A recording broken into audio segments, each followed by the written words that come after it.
Hello， 大家好，我是Yale，欢迎回到我的频道。2年前，我邀请了加拿大最年轻退休的一对夫妻上来这个节目，拍了一支影片。那一支影片呢，大受欢迎，超级多人看过的。所以今天呢，想要重新再做一次这个企划，我邀请到了在美国FIRE 财富自由提早退休界非常知名的一位 Grant Sabatier。他在24岁的时候身无分文，但是呢，只有透过5年的时间，让他在30岁的时候呢，就存到了100多万美金，达到财富自由。那他是谁呢？等一下会详细的跟你介绍。那废话不多说，我们就直接进入访谈的节目吧。Hi Grant. Hi, nice to meet you. Nice to meet you too. Could you tell fans a little bit about you? Yeah, so my name is Grant Sabatier. I'm the author of the book Financial Freedom, the creator of a website called Millennial Money. So when did you decide to retire early? Yeah, so back when I was living with my parents, I went to a barbecue for a holiday, the 4th of July that we celebrate here in the US. I saw my parents' friends and realized that they had gotten older, and the number one topic of conversation, so this is a bunch of people in their mid to late 50s, they were talking about retirement. That's all they could talk about. I'm retiring in 9 years or in 10 years, or I can't wait, and here's what I'm going to do. And here I was completely broke just at the beginning of my career, and it really depressed me. The way that I grew up, an only child with parents who tried to give me a lot of opportunities and did give me a lot of opportunities, and I went to a really good university. It never would have crossed my mind that I could be 24 and completely broke and having to move back home with my parents. There was so much shame in me having to do that and having to talk to them and look them in the eye when I moved back to my childhood bedroom. I can't imagine, working for the next 30 plus years and getting to this point where then I could start living my dreams and start doing what I want to do. It actually made me quite sad. And I was pretty depressed because I didn't know that financial independence existed. I hadn't read anything about it at this point. I just had this idea in my head that, gosh, it would be great to make a lot of money so I didn't have to work again. I had those seeds of that idea in my head already. Once I figured out what financial independence was after reading Vicki Robin and Joe Dominguez's book, Your Money or Your Life, then it really kind of clicked for me that, okay, here's a roadmap to making this possible. This might actually be possible. So I really didn't have early retirement as my first goal. What I wanted to do was save $1 million as quickly as possible. That was my first goal, and I had no idea how long it would take me. And then a couple years in, I started, once I'd had some momentum,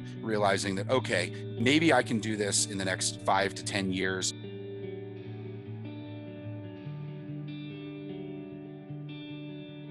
在我们这个频道上面呢，我一直强调的一件事就是呢，你的钱花越多，会给你造成越来越多的压力。那我们来一起来问一下，他到底有没有这样子的看法？ And so, compounding is very real, and it's one of those forces that you can't even begin to imagine how fast it can go when you're starting out on your journey. Even at the beginning, when I was saving 50% of my income, the compounding actually went quite fast. And one of my core drivers of my strategy was that I wanted to save and invest as much as early and often as I could. So I understood that given I was 24 and when I started I was actually 25, that if I could front load my savings, it would give the money more time to compound. Thus, it would increase the rate of compounding. So I was thinking about this in a mathematical way to try to get that compounding moving as quickly as possible. Once I was about 2.5 years in, it started going a lot faster because by then I'd started my own company. I was able to save over 80% of my income. So not everyone can make a lot of money like you, Grant.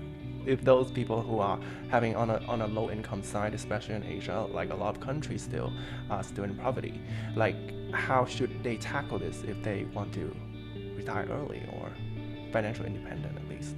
Certainly, reaching financial independence is more difficult the less money that you make, but it's by no means impossible. And I think a lot of it ultimately is determined based on the life that you want to live and what you feel like money can get you. And so, even here in the US, I know people that make $500,000 a year that are some of the most stressed out people when it comes to money, just because they spend so much. And so their financial independence number is so great, and they're still so far from it that even though they make a ton of money, because they spend so much money, they're so far away from it. And so this goes back to the idea that there's so little in life that we we can actually control, but what we can control is what we do with our money and our relationship with it. So what it means to us. And this is really where the hard work comes. And so it's one of those things where I'm a big believer that freedom only exists within limits. It's actually important to set limits in your life about what you want to do and don't want to do and what trade-offs you're willing to make. And so when you're not making a lot of money, there are certain limitations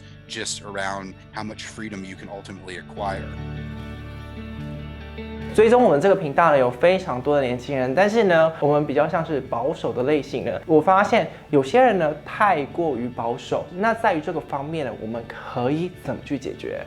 A lot of people ultimately they're not taking enough risks, and what I mean by this is, obviously as you get older, it's harder to take risks. As you have more responsibilities, it's harder to take risks. But when you're like 25 and making very little money, that's when you can take the big risks. Whether it's getting a second job or trying to build a new skill set or moving somewhere differently if you can, even if it is moving away from your family. Ultimately, all of these trade-offs, they're quite clear and they're quite simple, but to make them is very powerful. And I always like to say that the next 3 to 5 years of your financial life are the most important, because once again, just like people set too large money goals, people think way too far into the future, where it's just like, what am I going to do over the next 3 years? And ultimately, how is that going to help the compounding start in my own life, within and even without money? It's the same idea. If you want to date someone, you start, you don't just immediately marry someone, right? You start a conversation, and then you start a relationship, and then you get closer to that person. It's the same thing when it comes to making money. It takes a lot of energy and a lot of time, and then it does get easier over time.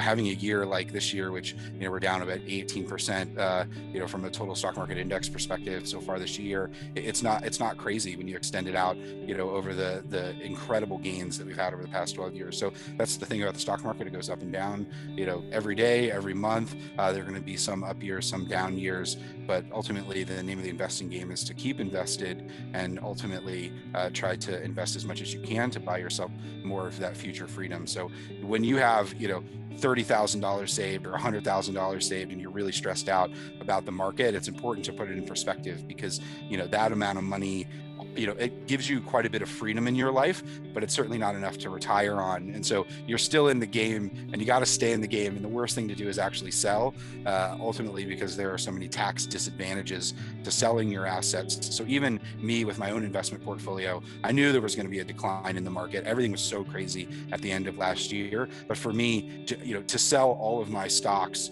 would be such a huge tax hit, that I'd have to pay taxes on it, then I'd have to wait, then I'd have to, try to time the market and get back in. So it's one of these things, kind of like a roller coaster, where you're going up, and you're excited because you get a really nice view of the amusement park and the hills, and then that the drop is ultimately coming, and you just have to really kind of brace yourself for it. But the great thing is, there are just some amazing industries, amazing economies, even amidst increasing uncertainty. I still believe in most of the global economy, and this is one of the things: people like to work and people like growth, and I think we're incredibly industrious and innovative as a human race. And so I think we'll continue to add value, and ultimately the market will go up, over the long term.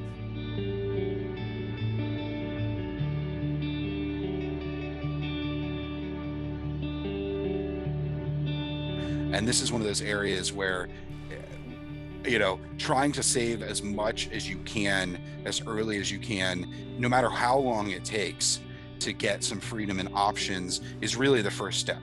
And this is why, I feel so many people in the financial independence space, they talk about, save $1 million, or what's your financial independence number. But for 99% of the people that are starting this journey, the most important step is, save 3 months of expenses. No matter how long it takes you to get there, forget about the other goals. Just forget about them. Just focus on this one goal. And then once you accomplish that, set another goal. Maybe it's to have 6 months of expenses or 12 months of expenses. I think we often get so distracted by the very large numbers and the large goals that it really paralyzes us from actually accomplishing them. It's interesting because I also communicate with our audience, like, the more money I spend, the more stress I have. I wonder if you also feeling that way. Yeah, I mean, at some point, money does have diminishing returns. And so it's about finding that right balance where you're spending enough to maximize the value and the happiness in your life, but you're not spending too much. And if you feel like you're spending too much, oftentimes it's number one, it's just taking up too much of your brain, right? So you're thinking about what you're buying and how it makes you feel. You're spending your money in the wrong way. And that's not a bad thing as long as you're mindful of it. And so the fact that you're paying attention to how it makes you feel, that's the important step. You have to try some food to see if you like it. And then when you don't like it, you know that you don't like it, so you don't eat it anymore. You stay away from it. It's the same thing when it comes to money. It's just, you're spending more money maybe on your apartment and it's not making you any happier. You've tested out that limit where it's like, okay, here's the point of diminishing return. And so I'm willing to spend money on these things that, actually bring me a lot of joy, and I'm going to cut back on the other things. It's the same thing in my own life. It's like I've never spent very much money on clothes. I'm just not like a fashionable person. I'm just, I'm just not into it.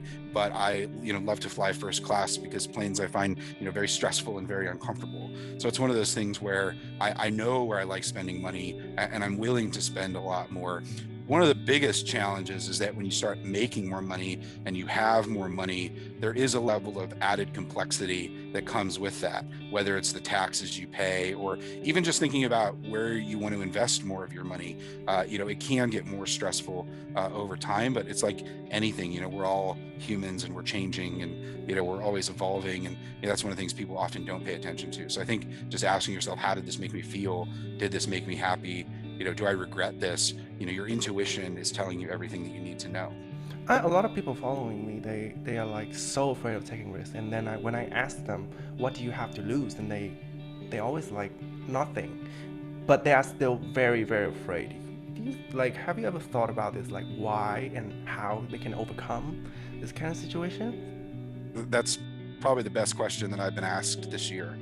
Wow. I think people are stuck between an irrational level of fear, which is what you're talking about, right? It's kind of like you quit your job. In most cases, you can always either go back to your job or get another job, right? Especially when you're young. So people have this irrational level of fear, which I think often stems from how we grow up and the life that our parents lived and taught us how to live. I think, at least in the US, and I think a lot of places globally, there's just an immense amount of fear. And I think that fear is just instilled in being human. It's kind of like you go back 10,000, 20,000 years, and it's like, you don't want to fall off a cliff because you walk around the wrong corner. It's like it's wired into, our DNA to preserve our life and to, seek comfort. The challenge is that, we live in a time when it's quite easy for most people to have comfort. And so we get complacent. I think a lot of people are just way too comfortable in their lives, like you said, because they're afraid. But I think they're stuck there. And they also have, the second thing is an illusion of control. And this is one of those things where I think people often feel like they can control a lot more in their life than they actually can. And so the paradox of that is that they become really afraid and just don't take any risks, because they feel like they're in control. But in reality, none of us know how long we're going to be here on this planet.